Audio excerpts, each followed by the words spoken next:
HP Stephen berdering. DJ mengangkatnya dan memberikannya pada Stephen. Royal Naidu mengenali nada suara Stephen yang berada dalam ketakutan. Ia pun meminta berbicara dengan DJ. Dengan nada percaya diri, Royal mengancam Sastri. Saat ia mendengar DJ menyebut namanya, Royal kaget, padahal ia menyuruh Stephen mengeksekusi Sastri. Tapi kok malah ia berurusan dengan DJ. DJ mengancam Royal agar segera menyerahkan uang para nasabah. Jika tidak, DJ tidak akan melepaskan Stephen dan tidak akan membiarkan Royal hidup. Tapi Royal menganggap ancaman DJ hanya sebuah lelucon saja, sebab ia yakin DJ tidak akan bisa menemuinya. Justru ia yang akan menemui DJ. Kabar hilangnya Stephen tersiar di media. Ratusan nasabah terus melakukan aksi menuntut pengembalian uang mereka. Dugaan muncul adanya aktor lain di belakang Stephen mulai menyeruak. Royal meminta sang menteri agar segera menemukan Stephen. Jika tidak, mereka semua akan bermasalah. Sang menteri pusing sampai-sampai telepon putrinya tidak ia angkat. Puja pun mulai tidak sabar ingin segera menikahi Sastri. Ia mengatakan kepada ayahnya, ia akan pergi sendiri ke orang tuanya Sastri dan menetapkan tanggal pernikahannya sendiri dengan Sastri. Informan sang menteri dari kepolisian melaporkan informasi soal DJ. Ia mengatakan banyak kasus kriminal yang telah diselesaikan oleh DJ di 5 wilayah kepolisian. DJ dan Purosotam menginterogasi Stephen di markas mereka. Tapi Stephen bungkam soal dalang di balik penipuan uang nasabah sebesar 90 miliar tersebut. Ia takut jika ia bongkar soal itu, dirinya dan keluarganya akan dibantai. Puja pun benar-benar mendatangi rumah Sastri. Ia sedikit cemburu melihat Sastri memboncengi Kacu. Sastri melihatnya dan menyuruh Kacu masuk ke rumahnya. Puja yang tengah cemburu menanyai Sastri soal Kacu. DJ menjawab Kacu itu sudah dijodohkan dengan dirinya sejak mereka lahir. Masalahnya kalau tidak seperti itu, apakah aku harus hidup sendirian terus tanpa seorang pendamping? Puja pun mengutarakan isi hatinya pada Sastri. Dan Sastri sangat senang mendengarnya. Memecah suasana, Kacu muncul menanyakan siapa pembuat kopi ini. Puja yang masih cemburu memotong Kacu. Ia mengatakan hanya aku yang bisa menikahi Sastri. Kacu ternyata tidak menikahi Sastri, tapi ia akan menikah dengan Sarma. Puja telah dibohongi Sastri. Mendengar hal ini, Puja pun senang. Saking senangnya, Puja pun menelpon ayahnya, mengabarkan hubungannya dengan Sastri. Dan ia pun mengirim foto mereka berdua kepada sang menteri. Sang menteri yang kaget mendengar kabar itu segera memberitahu Royal Naidu soal kabar ini dan memperlihatkan foto Sastri yang merupakan tukang masak di catering Annapurna. Kaget melihat foto Sastri, Royal mengatakan pada sang menteri agar menyetujui saja pernikahan mereka dan bergegas menuju ke rumah Sastri. Sesampai di rumah Sastri, mereka pun disambut gembira. Sang menteri menyetujui apa saja syarat pernikahan itu. Royal meminta agar Sastri segera dipanggil turun menemui mereka. Puja pun meminta Sastri segera turun menemui ayahnya. Melihat Sastri, Royal pun teringat sosok DJ saat aksi pencegatan iring-iringan mobil mereka. Sastri adalah DJ, dan DJ adalah Sastri. Amarah Royal memuncak saat itu, tapi ia pun menahannya, dan tidak menampakkannya saat itu. Sampai mereka pun beranjak pergi meninggalkan rumah Sastri. Keesokan harinya, kakak perempuan Sastri pulang dengan wajah sedih dan ketakutan. Sambil menangis, ia menceritakan sekumpulan preman mengintimidasi dirinya guna mencari tahu keberadaan Stephen Prakash. Badannya disiram dengan minyak tanah, dan mereka ingin membakar tubuhnya. Tentu saja kakaknya ini tidak tahu apa-apa soal keberadaan Stephen. Mendengarnya, Sastri jadi berpikir keras dan memeluk kakaknya. Sastri menerima telepon dari Fix yang memberitahu dirinya sedang dipukuli para preman. Selain menganiaya Fix, para preman ini pun menggantung Fix dengan seutas tali. Sastri berhasil melacak keberadaan Fix dan segera menyelamatkannya. Para preman itu pun pergi dan membiarkan Sastri menyelamatkan Fix. Sastri membawa Fix ke rumah sakit. Fix mengatakan para preman itu menganiaya dirinya untuk menanyakan keberadaan Stephen. Tidak hanya Fix, seluruh keluarga Sastri diteror oleh para preman ini dan menanyakan keberadaan Stephen. Mengetahui keluarganya di bawah ancaman teror, Sastri menemui Purushottam untuk membahas langkah selanjutnya. Dan Sastri mengatakan kepada Purushottam, ia tidak akan melepaskan siapapun, meski nyawa dirinya dan keluarganya terancam. Tidak ada gunanya mengampuni mereka. Perang adalah jalan keluarnya, sebab akibat ulah mereka banyak keluarga yang hidupnya hancur berantakan. Sastri pun mulai melancarkan rencananya. Dengan terlebih dahulu mengungsikan seluruh keluarganya ke tempat yang aman. Ia pun menunggu para preman itu mendatangi rumahnya. Sekumpulan preman itu pun akhirnya muncul. Sastri pura-pura ketakutan dan berlagak bodoh. Para preman ini pun menanyakan keberadaan Stephen. Tapi Sastri mengaku tidak mengenal dan tidak mengetahuinya. Akhirnya ia pun dihajar habis-habisan oleh preman-preman itu. Sastri memberikan kode ke warga sekitarnya agar tidak bertindak melawan mereka. Dan kembali ia mendapatkan pukulan dari preman-preman ini. Suri, pimpinan preman ini, memberitahu Royal kalau Sastri ini bukanlah DJ yang ditakutinya itu. Royal mengatakan jangan tertipu dengan sandiwara yang sedang dimainkannya. Pukul dan hajar terus, kata Royal memberi perintah. Akhirnya, Royal menyuruh mereka membawa Sastri ke Hyderabad. Sesampai di sebuah rumah kosong, lagi mereka memukuli Sastri. Sastri hanya sabar menerima pukulan itu dan meminta mereka mengungkap nama pria yang menyuruh mereka. Tapi mereka tetap tidak mau memberitahu Sastri. Lagi Suri menelpon Royal dan mengatakan bahwa mereka salah orang. Tapi Royal tidak menyerah. Ia memerintahkan Suri untuk terus menghajar Sastri dan memberitahu keberadaan Stephen. Tapi Suri masih saja membantah Royal. Hingga akhirnya Royal memerintahkannya untuk membunuh Sastri. Mereka pun bersiap membunuh Sastri dan menanyakan permintaan terakhirnya. Sastri tetap menanyakan siapa nama pria yang menyuruh mereka, tapi mereka tetap menolak mengatakannya.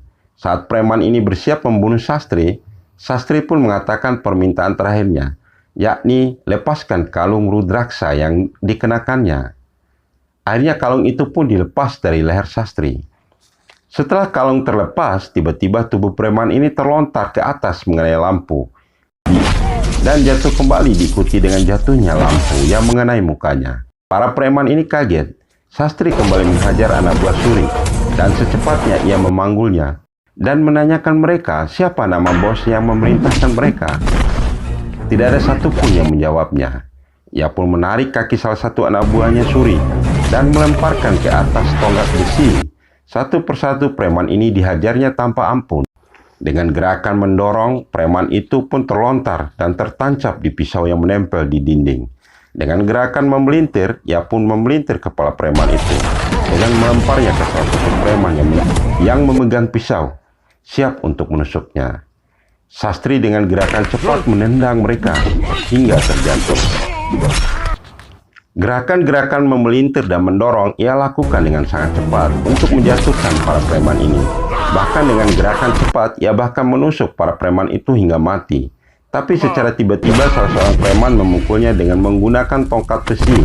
Sastri terjatuh, tapi ia masih bisa mengelak pukulan berikutnya dan dengan cepat melakukan gerakan balasan yang mematikan. Giliran terakhir, ia memukuli wajah Suri dengan tongkat besi itu. Suri terjatuh dan ketakutan. Sastri pun melakukan gerakan melayang sambil memegang pisau. Dari mulut Suri akhirnya keluar nama Royal Naidu, pemilik perusahaan perumahan Royal Naidu. Tapi penyebutan nama oleh Suri ini terlambat. Pisau itu ternyata sudah tertancap di dadanya. Sastri pun mendatangi Stephen dan mengatakan dia sudah tahu bos yang memerintahkan mereka. Namanya Royal Naidu. Ia pun menembak lutut Stephen. Sastri menanyakan di mana keberadaan uang 90 miliar itu. Tapi Stephen tidak mau menjawab. Stephen mengaku ia datang ke kuil itu bukan untuk membunuh DJ, tapi untuk membunuh Sastri.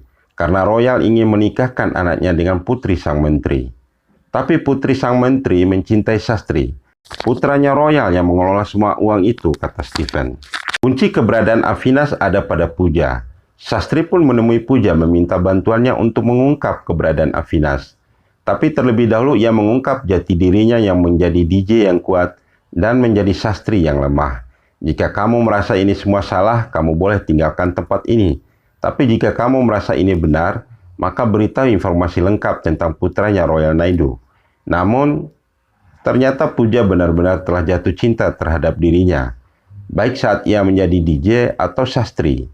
Ia siap hidup bersamanya selamanya. Informan sang menteri mengungkapkan kepada Royal Naidu dan sang menteri bahwa setiap kasus kriminal yang diselesaikan oleh DJ di setiap wilayah kantor kepolisian, penulis laporannya selalu Purosotam. Mengetahui hal itu, Royal Naidu mengatakan akan menangkap Purosotam dan menghajarnya habis-habisan. Pasti DJ akan segera datang menyelamatkannya, dan dia akan terjebak dalam jebakan kita, kata Royal. Sementara itu, DJ terbang ke Abu Dhabi menemui Avinas. Ia memperkenalkan diri sebagai desainer Jagadish. DJ sudah diperkenalkan oleh Puja kepada Avinas sebagai seorang teman kuliahnya di jurusan busana. DJ pun memaparkan rancangannya untuk persiapan pesta pernikahan Avinas dengan Puja. Puja sudah memberitahukan DJ beberapa kebiasaan dan perilaku Avinas, sehingga Avinas mulai suka terhadap DJ. Jika Avinas terbiasa berbicara dengan arwah ibunya, DJ pun mengaku kerap berbicara dengan arwah ayahnya. DJ pun memperlihatkan kemampuannya berbicara dengan arwah ayahnya. Aksi gila DJ mengajak Avinas berbicara dengan arwah ayahnya membuat kita yang menontonnya menjadi tertawa sendiri. Saat mereka berbelanja, Avinas kedapatan sedang membicarakan uang sebesar 90 miliar dengan seseorang di HP-nya. Ia pun kemudian diminta naik ke lantai paling atas oleh seseorang, dan ia meminta DJ untuk tidak mengikutinya. Mengetahui momen itu sangat penting, DJ pun mencari jalan untuk menyusul Avinas. Ia pun berhasil menguping pembicaraan mereka. Mitra Avinas ini mengatakan untuk mengambil uang 90 miliar itu, ia harus membawa potongan lembaran uang yang diberikannya di Cafe Madinah, kota tua Hyderabad.